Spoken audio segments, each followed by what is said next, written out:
All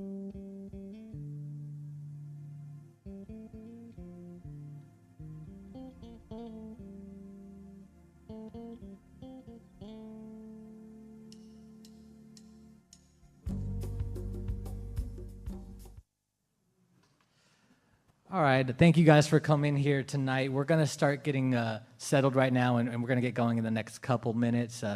Thank you guys for coming out, and we're going to take audience questions. You're free to write them out, or just we can take a question and answer afterwards. We're going to try to keep it to about 60 minutes of our questions, and then we'll see if we have some more questions after that.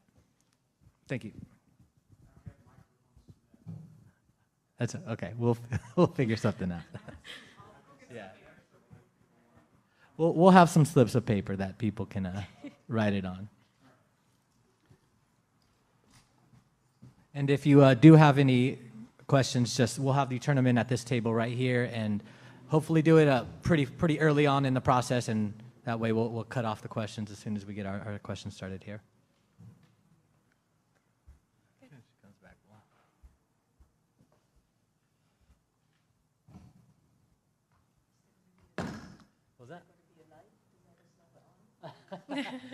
No, we'll announce when we're officially starting.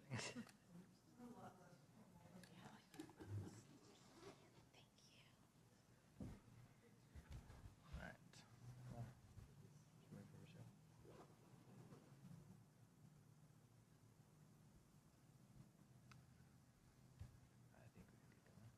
Okay.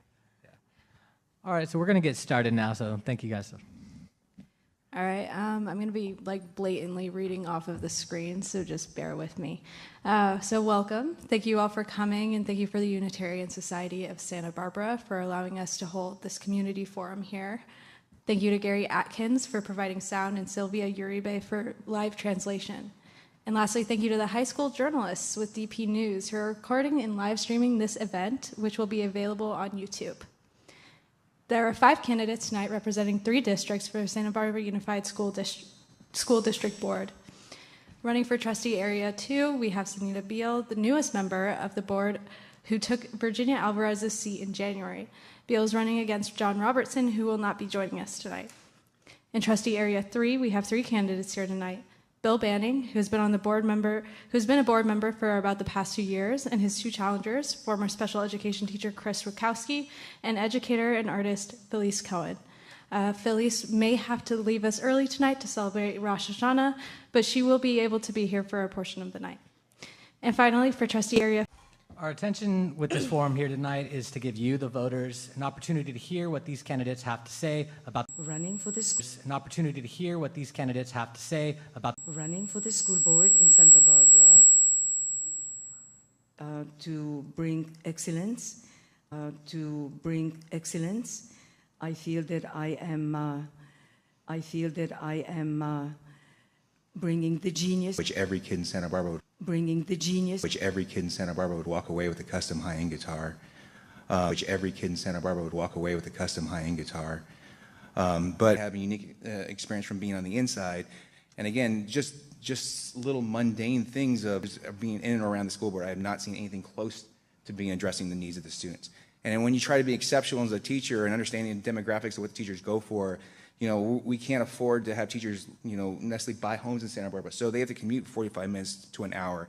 And why does a teacher want to commute 45 minutes to an hour in each direction when they're not treated the way they should be? Or like they don't feel supported, they don't feel like they can go out and do things that are exceptional because they provide roadblocks at every step of the way. And as someone who has experienced this firsthand, I would know walking in day one what I'm looking at, where everyone's still kind of either trying to figure out what's going on or hasn't solved the problem when they've been on the school board. So this is why I feel like I could be of service to the Santa Barbara Unified School District. Thank you. And Bill, and if you guys could just speak into the mic, it's better for our live stream and for our sound, so we don't get a feedback. All right. Well, my name's Bill Banning. I live in District 3 near the intersection of Garden and State Street, up in that area. Why I want to be on the school board is because I have a 40-year career in education. I retired in 2017 as the superintendent of Goleta School District. I've been a teacher and an administrator. I've been a teacher union member, and I've been a district negotiator.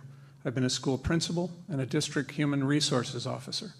I've been an advocate for one-on-one digital devices, and I've been a parent concerned with too much screen time. I've been a superintendent and a board member. Although I'm retired as a superintendent, I currently partner in a highly respected executive search and leadership development firm that supports California school boards in working well together and recruiting and hiring their superintendents. The biggest why here, however, is that I've given my career to public education. Started as a teacher when I was 22 years old, and it's been the passion of my life. It's been something that I have dedicated my entire career to, and now that I'm retired, I'm in a beautiful city, a beautiful place with great schools and great teachers, and I have an opportunity to give back. And so that's the idea behind my candidacy. I can give back. I bring expertise to the school board, probably among the most unique qualifications that you'll ever see on a school board. Thanks. Sunita? Hi, my name is Sunita Beal. I am a full-time physician at UCSB, but before I start, I apologize. I did not get dressed up. I came from work. It's been a busy day, so this is what I get to wear every day. So I'm a full-time physician at UCSB. I work with students there, their health issues, their mental health issues. I'm a parent. I have 2 children that graduated from the Santa Barbara Unified School District. My daughter just graduated from high school, and that is one of the reasons why I have time to be on the school board, because I like to do a lot of things. I like to be involved in the community, and this is what I've chosen to do. I have actually always been involved in schools. When my children were young, they were at Peabody. I helped run the after-school program and develop it. And then when they went to high school, COVID started, and I spoke to the district about medical issues in regard to COVID. And then I got involved in the literacy effort to change their curriculum. And then I got involved in the local control accountability plan. I was on that advisory committee. This is the 3rd year I've been on there. So when a board position opened up in January, Kate Ford contacted me and said, you are really interested in district matters and you have critical thinking skills. You should apply. And I did, and actually I was a little surprised I was appointed. And I have been there for 6 months. I'm a fast learner. I'm learning a lot about education, and actually I would like to have a culture of engagement in the school so students want to be in school. If I were elected, I would contribute by 1. With the board, I will add accountability to the district by setting clear, measurable goals that are focused on student results. 2, I will bring financial acumen to the board. I'm a numbers person. I have an MBA from UCLA. I have a certificate in education finance from Georgetown. And I've also worked in business. 3, I am collaborative. I will listen. And I hope to give families, teachers, and staff more opportunities to give input to our district. I'm excited for this conversation, and thank you for giving me the chance to be here tonight. Thank you, all the candidates. Now we're going to move on to some more directed questions, and we're going to start with some topics, cost of living. So we're going to start with Celeste and work our way back down this way. So Celeste, teachers have come to board meetings with emotional stories about the cost of living and not being able to afford to stay. How would you address those concerns about the high cost of living for Santa Barbara teachers? That is a huge concern. I think we need to look at other districts and best practices for how we can ensure that our teachers can live here. For example, many districts are increasing pay for our earliest teachers, 0 to 5, when teachers first join the district, because that is when teachers are paid the least, and also when our teachers really develop their skills and become great teachers. We don't want to lose our early, the teachers who are just starting their careers in Santa Barbara Unified School District. So that's one example of an approach to ensure that teachers can live in our high-cost city. Sunita, and then let me know if you'd like me to re-ask the question. No, I've got it. So yes, the cost of living is an issue. And actually, when I was appointed to the board, when I interviewed, I said teachers need a living wage. So as everybody knows, that's not just teachers. There are many people in Santa Barbara who are really trying to live in the city, can't afford the rents, can't afford the cost of living. So it's more than just teachers. I know that as a board, we are trying to develop affordable housing. So I think that is something, but that will take time. So the other thought I've had is we are part of a fairly wealthy community that cares about its citizens. So I've thought, and this is a group thing, I'm part of a board, and I so appreciate that Celeste has all this financial acumen, because that's a good strength, is do we need to develop a fund where we can give stipends to teachers that, increasing salaries, as you may have heard, really cuts into the school budget. And salary is more than just we pay, it's also pensions and all this other stuff. But stipends may be a good way to keep our newest teachers, to help subsidize housing when the economy has a problem, and it's money that we can give out. So I think, should we have an endowment, affordable housing, all sorts of attractive benefits that keep teachers here, because it can't all be about money.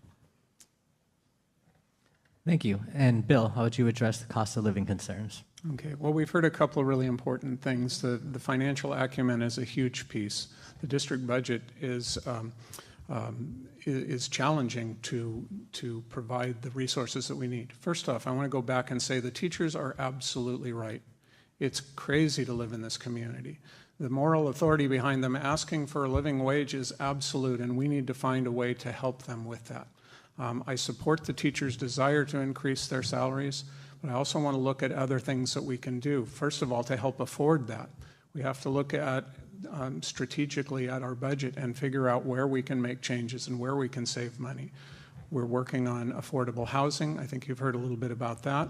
Some of it is really moving right along. There's a vacant school right now, Parma School, where we're working with the Santa Barbara Housing Authority that will provide, I believe it's 30 units right away, and then we're looking at longer term things. But I'll also say that that's not going to solve the problem in the short term. The problem in the short term is going to be built around creating the right relationship and atmosphere in terms of having discussion and transparent discussion about what we can afford and how we can afford more and how we can do that. It doesn't happen all the time when it's adversarial and it's difficult. A reason for it to be, but I think we can do a better job in working with the teachers on a transparent and collaborative basis. Thank you. And Chris? So I'd first start off with not petitioning the state to pay them less than what they're worth. I'd start there.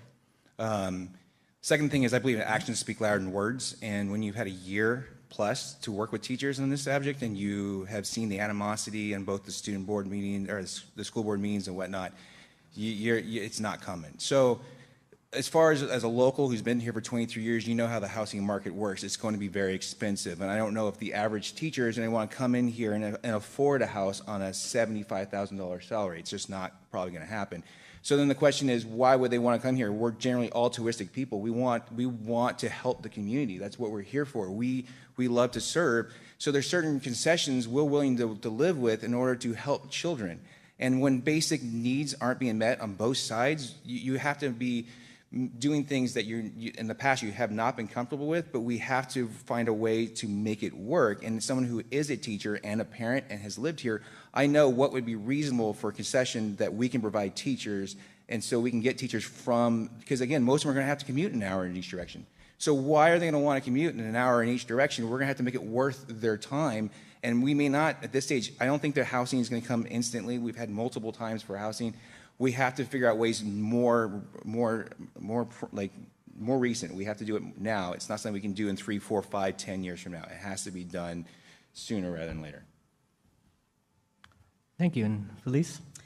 Thank you very much. Thank you. I just would like to say that I certainly appreciate all the opinions and the views that you've had that we're hearing, because my sentiment is the same. Every one of you had spoken something that I am also in support of. The relationship between the teachers and the board is not a good one. There is no communication. Teachers are extremely frustrated. I personally know of 3 teachers. I work at Franklin Elementary School, and 3 of the teachers had moved out of town, and they live in Santa Maria, Oxnard. It's an hour and a half ride, one way. Now, why would somebody would like to drive such a distance and not be contented and not be happy and not have their needs met? So communication has to improve greatly. The budget needs to be looked into. I totally agree with all of the things you have said. Housing is important. Implementation of programs that are costly need to be looked into. We need to look at equality. We need to look at equity for everyone. Some adjustments need to be made, but we really need to be sincere and honest of how deep we want to go into it and what we are willing to give up and what we are willing to negotiate upon. I think that it could be a workable relationship. I need to realize that we come from different sources and we need to have an open mind and open heart to really make things happen and have the courage to change them. Thank you. Thank you. On a similar related note, this past year's contract negotiations with both unions were a big issue and definitely took up a lot of time at board meetings. One thing that teachers and staff have reported is feeling an erosion of trust between staff and school district admin, the board, and the superintendent. How do you view Superintendent Hilda Maldonado's leadership, and how would you suggest rebuilding trust with staff in this district? Would you like me to go first? Yes, I would we'll love start with to. you. Unfortunately, it's a sad state of affairs, and I don't mean to be impolite about it, but there is absolutely no respect and no opportunities to voice the teachers' opinions at the meetings. The teachers are extremely frustrated. Their voices are not heard. Community is not able to express their opinions or their thoughts and feelings about what changes they would like to see in administration and also in the school district. Parents should have the right to speak their minds. And respect is a big thing. Having accountability for actions is important. Being valued is important, and that's not happening right now. So people are extremely frustrated, and we are here to help make things better and allow individuals to express their thoughts and feelings, but also be accountable and respectful. Thank you. All right, thank you, Phyllis. Chris? So nothing personal, because I don't think she's a bad person, but there's an old adage in baseball, you can't make the All-Star team if you can't hit a pitch. Right. And when the first initial survey came out that she had a 5% approval rating with teachers who are highly educated and know what they're doing. So when 5% of people who know what they're doing, who work with it day-to-day are saying that's what her approval rate is, and it hasn't gotten better, because I mean, that's one of the reasons why I left. It's also one of the reasons why I'm friends with a lot of teachers, and they're still on the same boat. There's just a total void of leadership. There's a total echo chamber. There's no trust whatsoever. And I don't see that changing anytime soon. And then again, if you're hired to be a leader of a district and they have to hire a leadership coach to teach the leader to be a leader, that's a problem from the get-go. I mean, that's also why we have 2 new members who didn't get elected who are now sitting here because they filled in for people who hired her and has now become an issue. So these are things that need to be addressed. We need to have a voice in the community that's represented by the community, elected by the communities, and moving forward. Thank you. Thank you, Chris. Bill? So what I'd like to say about this is that one of the primary and most important jobs that the school board has is to evaluate the superintendent. Evaluating the superintendent, much like evaluating teachers or any other employee, depends on having really clear goals and clear expectations and clear ways to say, yes, this is what your goal is, this is what you're supposed to be doing, this is how we're assessing you do that. I will say that when I arrived, there were concerns, and I'm not going to deny that there are concerns here with the leadership. But I also will tell you that we are in desperate need to make sure that the school board has policies and procedures around evaluation that are fair to the superintendent and fair to the people that are experiencing the concerns. We need to hear more, we need to understand what those concerns are, and we need to have a way to have specific goals that the superintendent can use to address those concerns. Without them, I imagine everyone in here has been in a place where you've been evaluated by somebody that didn't understand exactly what your job was and didn't give you fair direction of how to fix things. For me, the most important thing in responding to this question is understanding that the board's role is to evaluate the superintendent with measurable goals that we can say these are the things that matter and you need to be doing these things well. Thank you, Bill. Sunita? Like Bill, I have been on the board for during this time of negotiation, and it has been a difficult time to be on the board and to have a real conversation, because by the time I got there in January, and this started before January, there was a great deal of anger.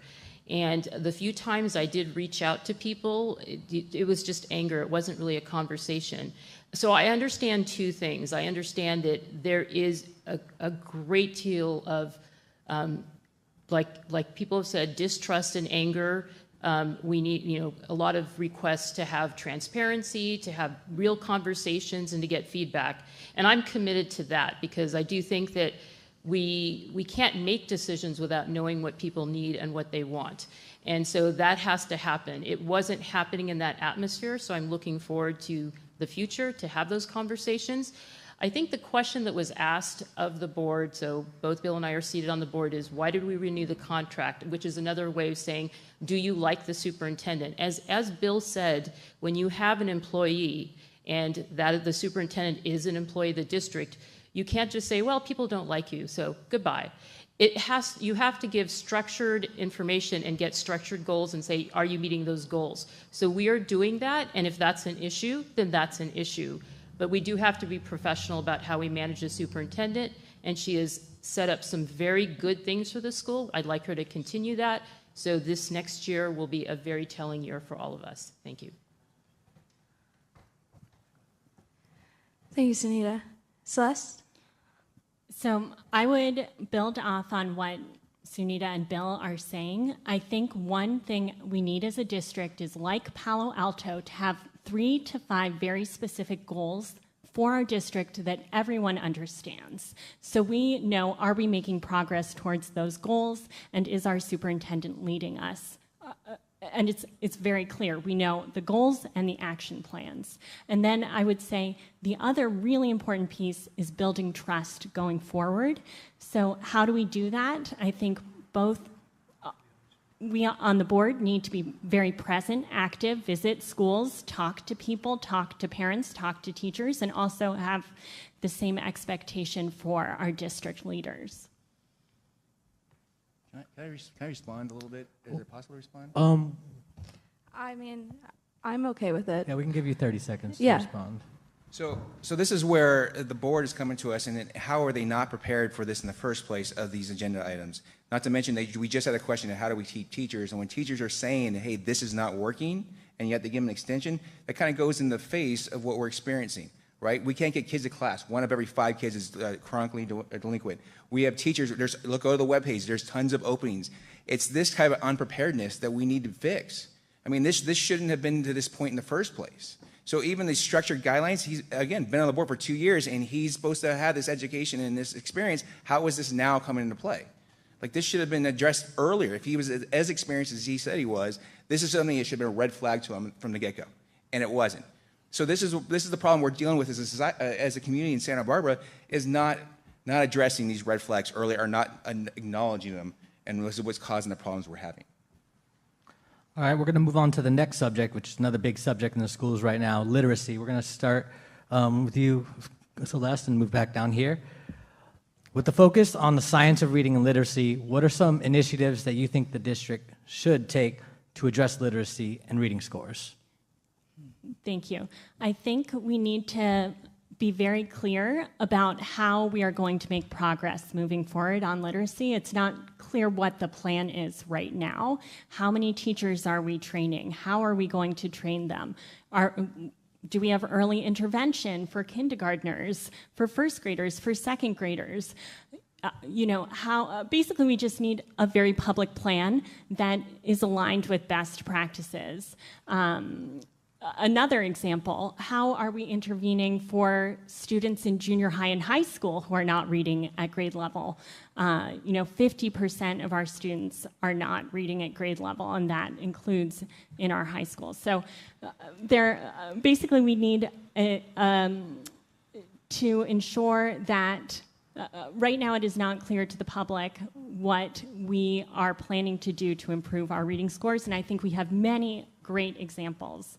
Even locally, Peabody, Hope, Goleta is moving this direction of how we can ensure more students read proficiently. Thank you. And Sunita, your thoughts on literacy?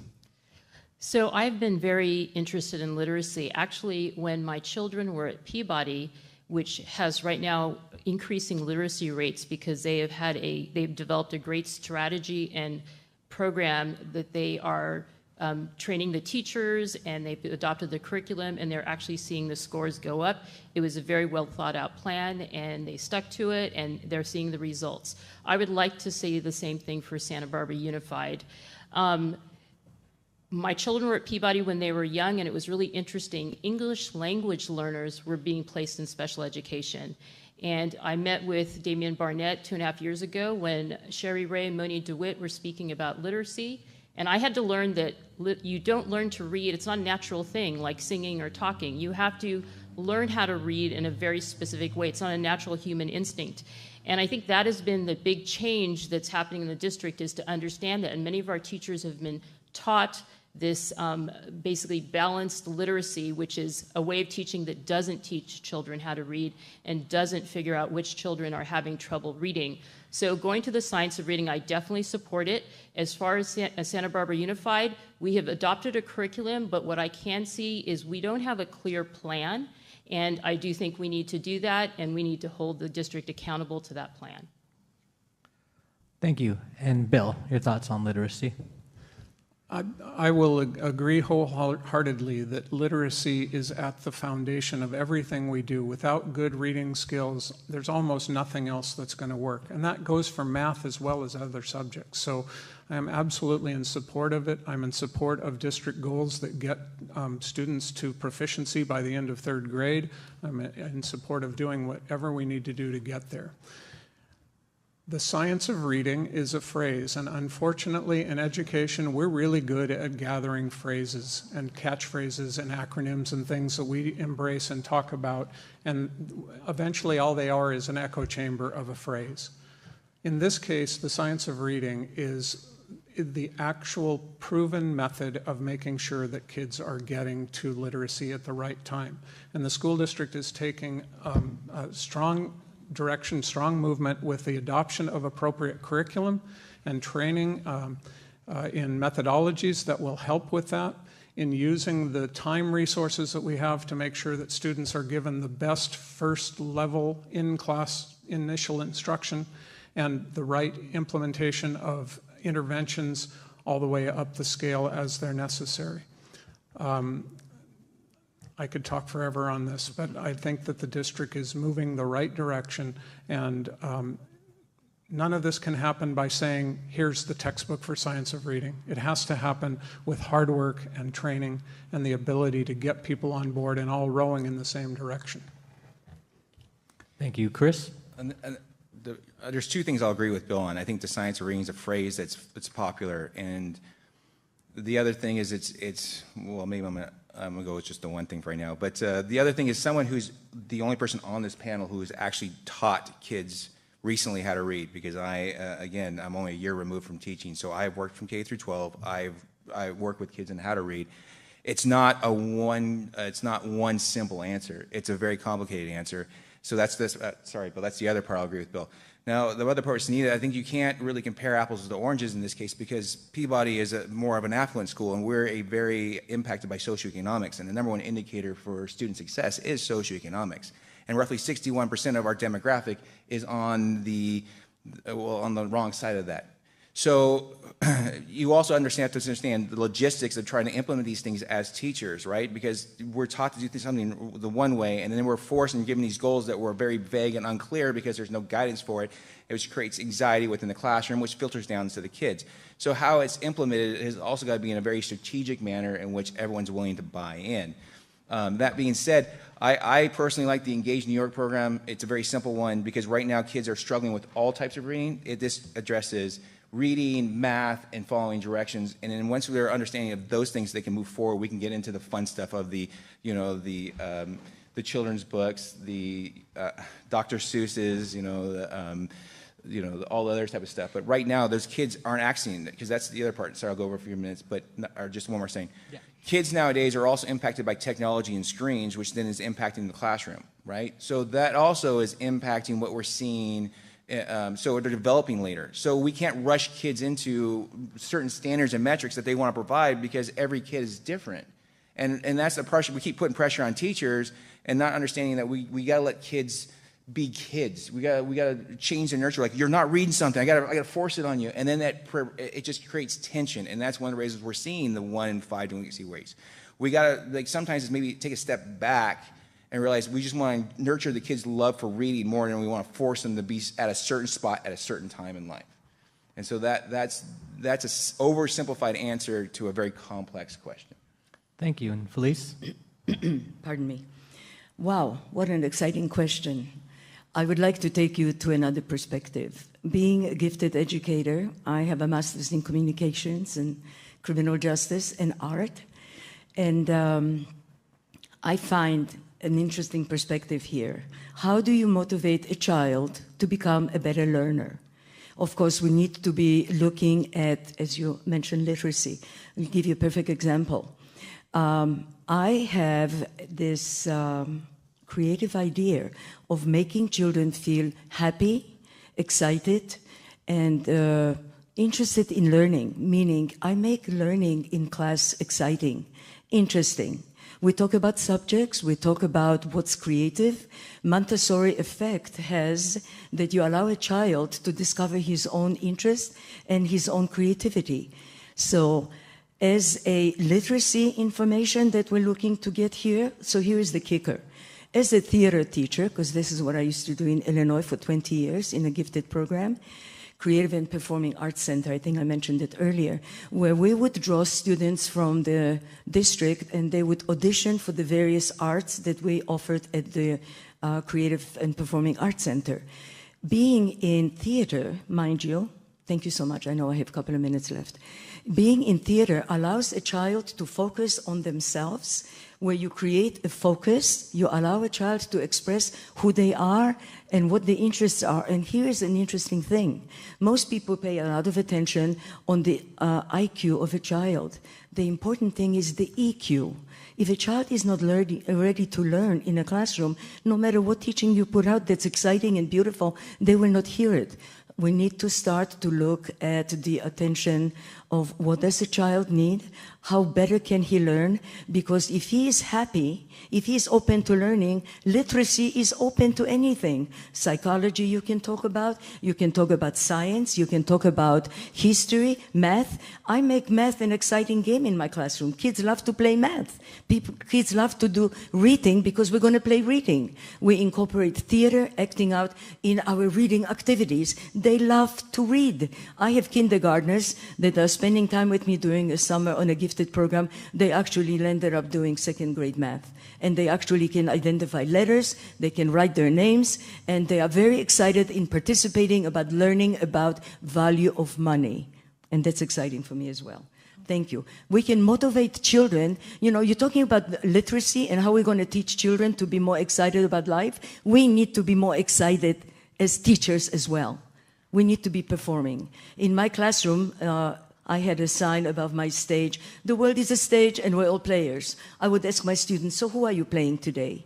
Because we want to motivate people to be excited about learning. How do you teach? Be excited yourself. Share your information. I have a lot of stories to tell. I lived in Israel, I lived in Poland, I was raised in Germany as well, Italy and France. I am a loaded person. When I come to class, they say, Ms. Cohen, tell us stories. You have to be entertaining. You have to motivate people. That's how you develop literacy, and you teach them to be better individuals so they can contribute to their communities. We grow communities, we grow students. Thank you, Felice. And we have a better life. Thank you. Celeste and Sunita, did you want to make a quick rebuttal of like strict 30 seconds? I just have a very short comment about kids who are socioeconomically disadvantaged, just a response to what Chris is saying. And I think, so the California Reading Coalition has a really interesting, they've ranked all of the districts in California based on socioeconomically disadvantaged students so that you can compare how those students are doing in each district. And the idea is basically that any child can learn how to read despite their circumstances.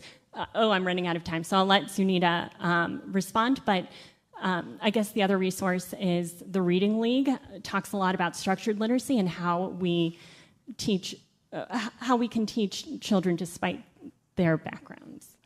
Yes, and I'll just continue with Celeste, is the fact that this structured literacy, science of reading is part of that. Structured literacy is more of a bigger umbrella, which actually includes English language learners, is that it is a method where you start at the very youngest age so students can read. Nobody's trying to force kids who don't want to read. We want them to be able to read, to become engaged in school, and to get a full experience in their education because they have skills to be students.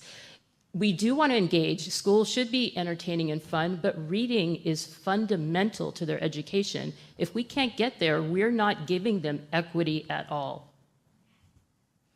Okay, great. Thank you all. And then I think we're back on Felice to start. Yes, so Felice, we'll start with you for this next question. Governor Gavin Newsom just passed the Phone-Free Schools Act in an attempt to limit the use of cell phones at schools. And I know that Santa Barbara Unified has made recent attempts to limit them as well. But what policies or actions would you like to see the district implement in response going forward?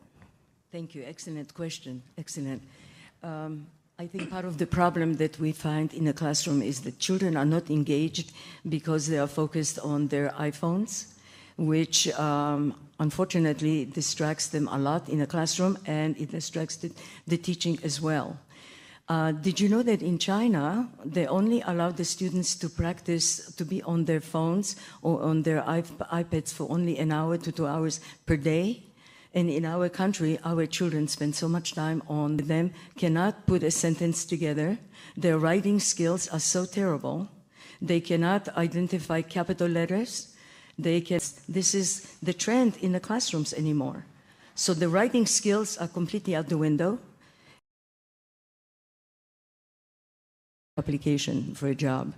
So to answer your question, I think we need to limit the time that children spend at home. Chris? As someone who's experienced the cell phone culture in a high school setting, it is spend more time on their phone than anything else. It stunts emotional growth. It increases anxiety. Yeah. Conflict. I was from day one. There's two parts of this, and I'll make it quick. There's two parts. From day one, I was always a cell phone hotel guy. Tenants based on if their cell phone was in their cubby assigned to their number. To social media and their phones at all times. So I think we definitely need to look at this more. It is amazing that we have implemented cell phone hotels. I think that is an excellent first step. But I also think as we walk around schools, I'm hearing from many parents that students are looking at their phones instead of speaking to each other at lunchtime or in the hallways. And socialization at school is really incredibly important. So that would be my approach. Thank you, Chris. Yeah, you got 30 seconds. Okay, so as far as cell phones in the classroom, as someone, again, the only person who's been in the actual classroom experienced this, there's two things. We don't have a very big call center for 911, so if 1,000 kids are calling 911, there's typically 3 to 5 people in there, so they can't flood the call center. Two, they can get an Apple Watch, which is cheaper than the cell phone without all the ancillary stuff. They can still text mom, I'm okay, and they can still do all that stuff from a smartwatch. They don't necessarily need a cell phone to be communicative with their parents. They can do it through other means. Email through their school iPad, again, a smartwatch. They don't need the cell phones to get the same message across. Thank you. Bill, yes, you have 30 seconds. One brief thing. I mentioned that the kids want this. What we're seeing, what the teachers are reporting, is that the engagement in the classroom this year is much better because of this. And the kids probably won't tell you, yes, take my cell phone away, but they're acknowledging as well that the focus on the attention on classroom and the type of things that they're doing with the phones in the hotels is really helpful. Thank you. We're going to move on to the next topic, and it's going to be the arts. We're going to start with you, Celeste. So performing arts, music, and visual arts seem to be taking a backseat in our schools today. There's plenty of arts teachers that have spoken out about increasing access to arts and electives. Would you prioritize the arts through your leadership, and if so, how? Yes, I think the arts are hugely important, and we've heard a lot about that. For example, with music in junior highs. I think one way we can approach this is really through strategic budgeting and strategic scheduling. There are a lot of really interesting ways to look at scheduling in elementary school, middle school, and high school that enables us to do everything, to have robust arts. So that is kind of what I would hope our district would do. Thank you. Sunita? So I agree with Celeste. Strategic budgeting is a big part of trying to keep arts, music in the schools.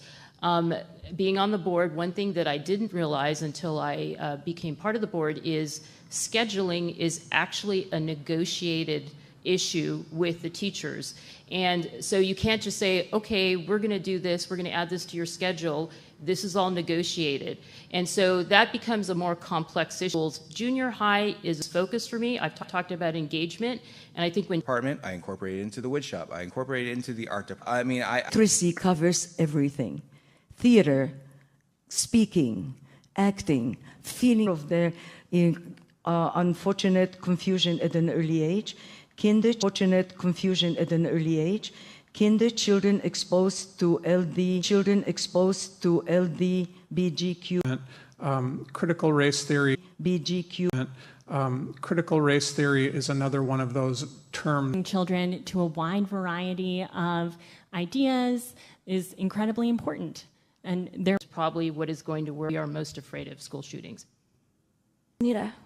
I just want to clarify, the panic button is to get the sheriff their way. So it took a while to understand how the money flows. Having said it is a confidence. so that would be my approach. Thank you so much. So we're going to move on. We have just a few more questions, and then we'll get before we adjourn this meeting. So another thing that we're working. Before we adjourn this meeting. So another thing that We're working here, or this is not here, or this is not working. Or I understand where admin needs more or less support because, again, not working. Or I understand where admin needs more or less support because, again, we're all pretty bright up here, and I get it. But this is really a lot of work, and I'm sorry, pretty bright up here, and I get it. But this is really a lot of work, and I'm sorry that just because you quote unquote Is to govern in the school district, to oversee. just because you quote unquote Is to govern in the school district, to oversee and make policy, and make sure it's being put in. A board member and make sure it's being put in. A board member potentially three that have no experience on a board. At best, we're going to have three that have no experience on a board. At best, we're going to have. we'll let you respond after everybody else has responded. So am I going to speak on this? Everybody else has responded. So am I going to speak on this? Yes. Okay.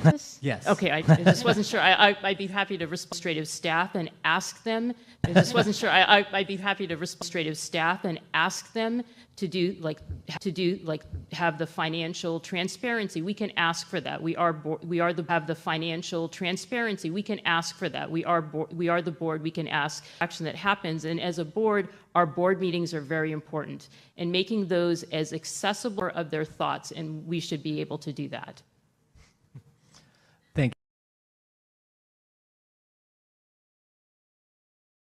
you. Very quickly tell it, just So in Goleta, I co-founded a group of parents who advocated for science-based reading and read proficiently. Through that experience, I really learned that effective boards have a major impact on student achievement and well-being, and that we can really do a lot as a board. I think that our board currently is moving in the right direction, and there is more that we can continue to do.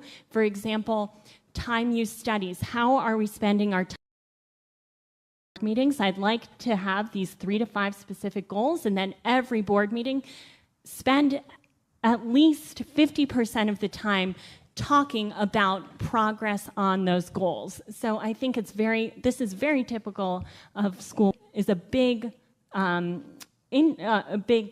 of Sunita and Bill. Just that we, I see I have 1 second. So use our time as effectively as possible to make progress for students. Thank you, and Chris, you have 30 seconds to respond.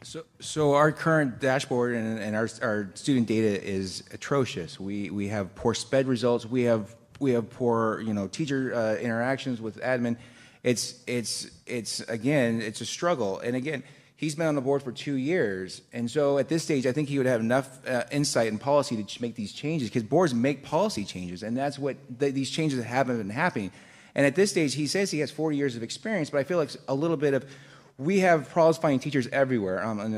Everywhere, from Maine to San Diego, it's everywhere. And what we're doing is we keep having the same people in position to make the same decisions. It's like Einstein's theory of insanity, doing the same thing over and over again with the same mindset, expecting different results. We need change. I mean, teachers are crying for it everywhere. So, I mean, having someone who has experience and is going to be reasonable about it on the spot can speak with authority of what's reasonable and what's not as far as what change needs to happen on a policy type issue. And again, these aren't happening. That's the actions. Actions speak louder than words. That's what's currently happening. Okay, great. Thank you, guys. And then I had a question. What do you think about how the district has addressed equity, anti-bias, and anti-racism in schools and on campus? And what more do you think can and should be done? We'll start with Chris. Celeste. I'm so sorry. So, well, I've spent 2 years advocating in Goleta, so I'm less up to date on what is going on in Santa Barbara in this in particular. And I think I will leave it to our current or our other speakers to address this. Thank you, Celeste. So the district has, had professional learning in terms of anti-bias, anti-blackness. We have a committee that is studying it, and we basically receive reports every 2 or 3 months that talks about incidents and how they've been handled. And so, yes, we have procedures in place. We are addressing it. But again, it's a cultural issue. So I do think that really it ties in, like Celeste said, having our students be engaged and having students be not bored and not trying to just fill their time is really a big step in making a school a place where students want to be. They're not they are excited about being there. They're not going to do things out of boredom, and they're learning. So we talk about ethnic studies classes. They're learning about other people. They're learning about other cultures. And that's where it all comes from, the education. So we really just need to focus on the education and having the school be about education and having that be an engaging type of education so students can be in a good place. Thank you, Sunita. Bill? I would also like to support the work that's being done around these issues. There are statistics that tell us we still have lots of problems here. Chris would be familiar with the term disproportionality. This has to do with the number of particular kinds of identified demographic students that are identified for special education. If there's a small portion of the population that is English learners, but a large portion of the special ed population that's English learners, that's disproportionality. That's one of the things the work we're doing is working to address. I saw some alarming statistics at the last board meeting. We have very low suspensions and expulsion rates. We're competitive in doing as well as other schools in the county and better than the state. But when we look at the percentage of expulsions that happen, I believe I think the number was something like 17, and every one of them was Hispanic. So it's a teeny little portion, and by numbers that looks there. So the work needs to continue. This goes to my argument about stability and cohesiveness and connecting the work of the board and continuing what we're doing. We're making a difference in the right ways. There is definitely work that needs to be done. Thank you, Bill. Chris? You know, someone who puts his money where his mouth is, I got into education to work with the underserved youth. I got into special education specifically to work with this demographic, so I can speak with both authority and experience. And it's not an easy answer, and Bill's right, there is a disproportionality of if you walk into a special ed class, it's mostly Latino kids. And that has to stop. That's one of the reasons why I was saying, addressing this at a youth, being a little bit more serving. I mean, to this day, I don't know if the school board really truly knows what every child, every chance, every day means, because I'm in a special ed class with 24 kids in an 86-minute meeting with a 2nd to 4th grade education level, which is documented through data, and I have 4 minutes a kid with them. And then when someone like me has started to have panic attacks and physical ailments because I care about these kids, they tell me, nope, you don't have that. That's what I got from Santa Barbara Unified. That is Santa Barbara Unified. That's their actions. Their actions speak louder than words, and that's what they do. So as far as working with the underserved youth, that's why I'm running for school board. I'm running for school board for these kids. I built guitars not for the rich kids. I built because they're going to buy guitars. They can go out and buy a Paul Reed Smith. I wanted to be a farmer. I wanted to put these chances of putting music in their hands, experiencing this like culturally, being a way to express themselves, you know, and it's rich for it. And they're a great group of people. And so that's where I'll just take a minute to breathe, but that's where I'm at with that one. Thank you so much. We're going to get to our last questions before we give you guys a chance to do a closing statement, and then we'll get everybody out of here. We're going to try to end on kind of a positive note. So can you highlight one positive thing about SB Unified, and what's the district doing right, and what can be done to highlight or enhance this? And we'll start with you, Chris, and go down the line. What's Santa Barbara doing right? You know, and again, I there's a lot of things personally because I worked with the lower groups, and so I dealt with 100 problems a day, so I felt jaded, which is one of the reasons why I walked away. I didn't see any right. But the one things I will say is that I thought how the kids interact with each other, whether your race or social background, these kids generally liked each other.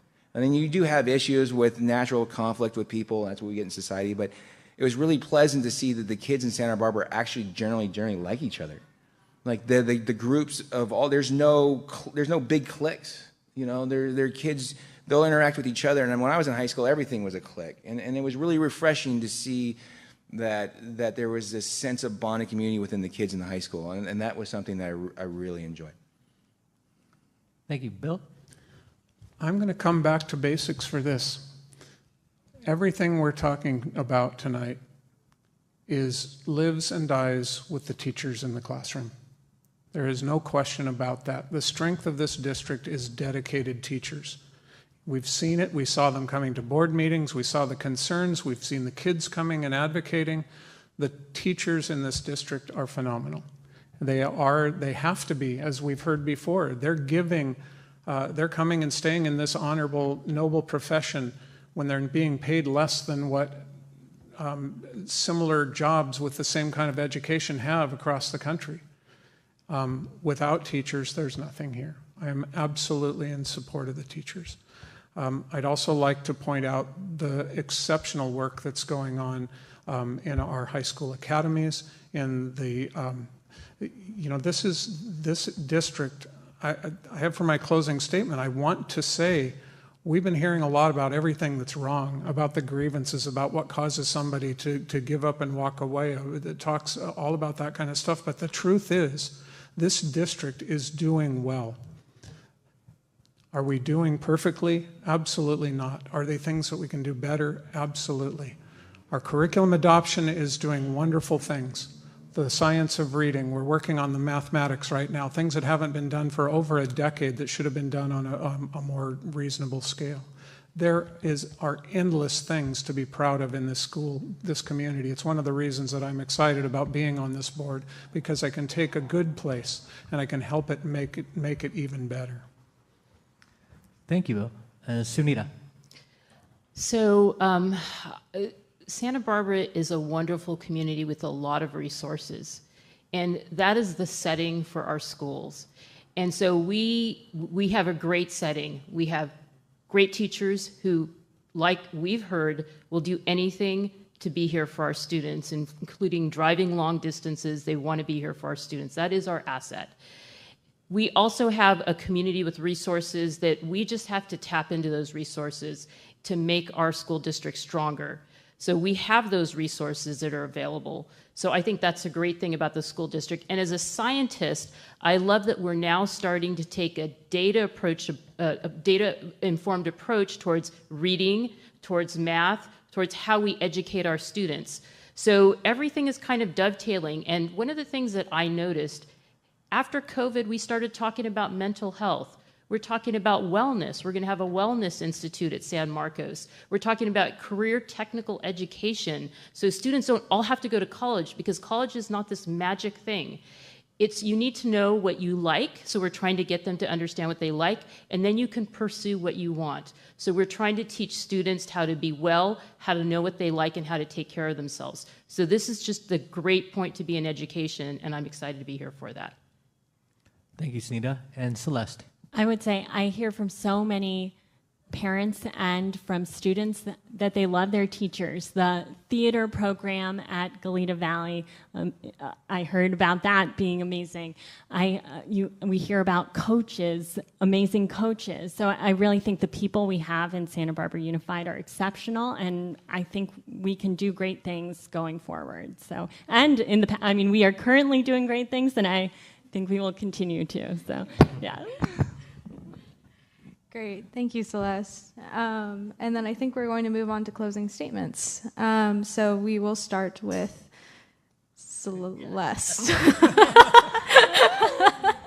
I haven't been able to keep up this entire. You have 2 minutes. Well, I just want to say thank you to the audience for being here. And the school board is at the bottom of the ballot, but is so important. I mean, it really impacts our children, grandchildren, all the children in our community. There are 13,000 children in our district. So I'm so happy you are all paying attention, and our school board makes decisions that really matter for all of them. So thank you for being a part of this conversation. I hope that, I really would like to hear from you. I have a website, celestecaffrey.com, and please contact me with your thoughts. And yes, I look forward to continuing to talk with you all. Thank you so much, Celeste. Anita. Thank you for being here this evening. I am so excited that I was appointed to the school board, and I'm so excited to continue the work. I feel that, when I listen to everybody here, we have been doing the work. We're wanting to continue doing the work. It is a learning process. So as Celeste said, we are at the bottom of the ballot, but I do feel so strongly that children, they're our future. That seems like a silly statement, but these children, they are our future. They're going to take care of us. They're going to make the world a better place. And so it is important how we do that. And we do it in the best possible way. And so I'm excited to run for this. I appreciate the support. I do have a website also, sunitaforsb.com. And I do want to also say thank you for all the people who endorsed me. So Santa Barbara Women's Political Committee, Cause Action Fund, Democratic Women of Santa Barbara County, Santa Barbara County Democratic Party. I'm also looking for other endorsements, so I'll see if I get them. But I feel that I'm here to do the work. I'm here for all of you.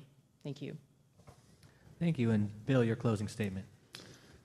One of the things that I had wanted to talk about, and I'm just going to take a minute, is that when I became the superintendent in Goleta, my letters of recommendation included the president of the union of the Solana Beach School District, where I negotiated with for 7 years.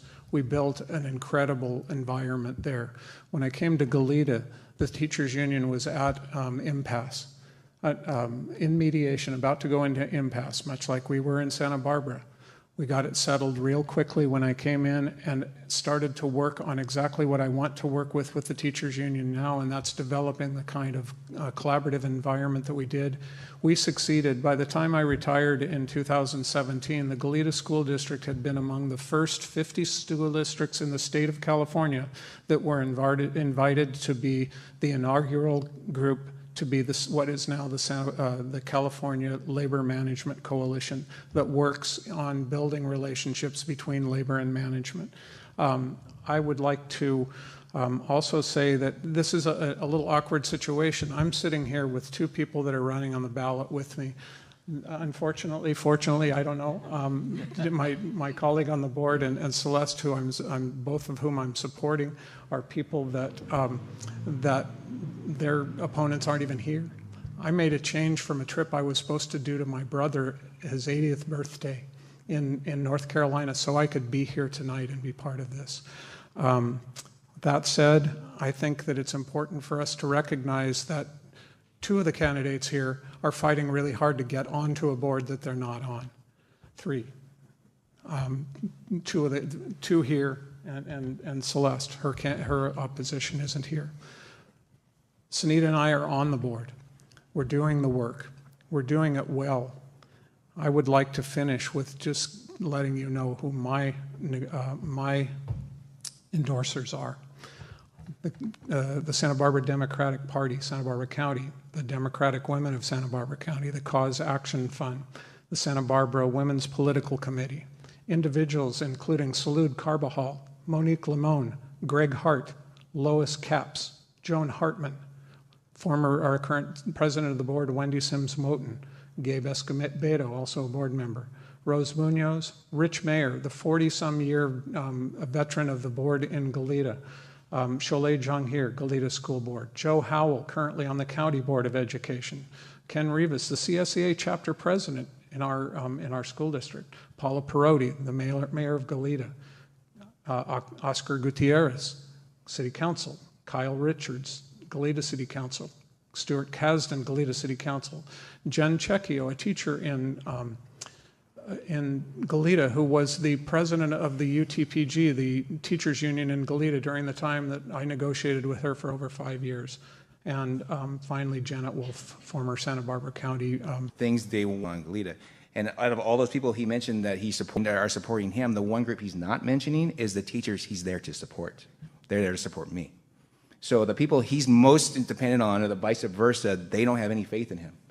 And that should tell you that when you have a highly educated group of people, it's not working. I know it's not working. And again, I don't want to be here to badmouth anybody, because it's not productive in any sense. But at the same time, when change needs to be changed, you got to make change, and it's time to move on. And at this stage, I'm sorry, Bill, but it's just, you've had time. You've had 2 years to make changes. If you can't walk in there with all that experience you had and you can't see those changes, what makes it suddenly you're going to see those changes now? And so again, thank you all for your time. I'm sorry that I didn't necessarily come across as, I didn't mean to be anything other than straightforward and just let the truth state itself. The kids are struggling, the teachers are struggling, and you're in charge of all of that. And so, I mean, that's now on the voters' decision. Do you want to continue to let teachers and students struggle? Then Bill's your guy. And if you want to make changes, then vote Chris Wachowski. May I respond? Sure, we'll give you 30 seconds. The teachers union chose not to endorse me. They've chosen to endorse Chris.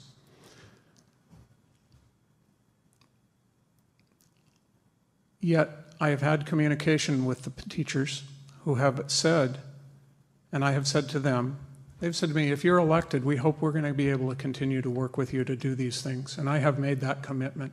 I support the teachers.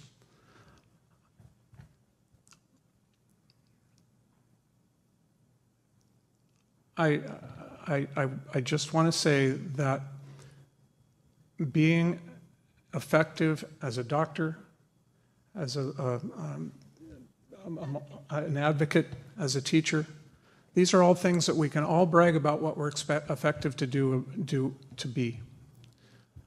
I have the experience of being a superintendent, being on a board, running a governing board, and helping governing boards throughout the state.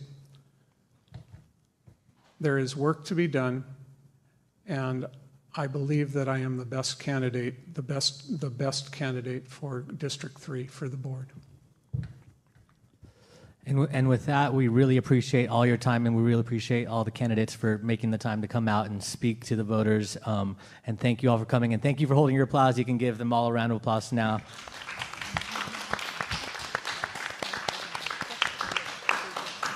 And once again, I'm Ryan Cruz, this is Callie Fausey, and thank you to Gary Atkins for providing the sound, Sylvia Uribe for translation, and of course to DP News for handling the live stream. So thank you all for coming out tonight, and you have a safe rest of the night.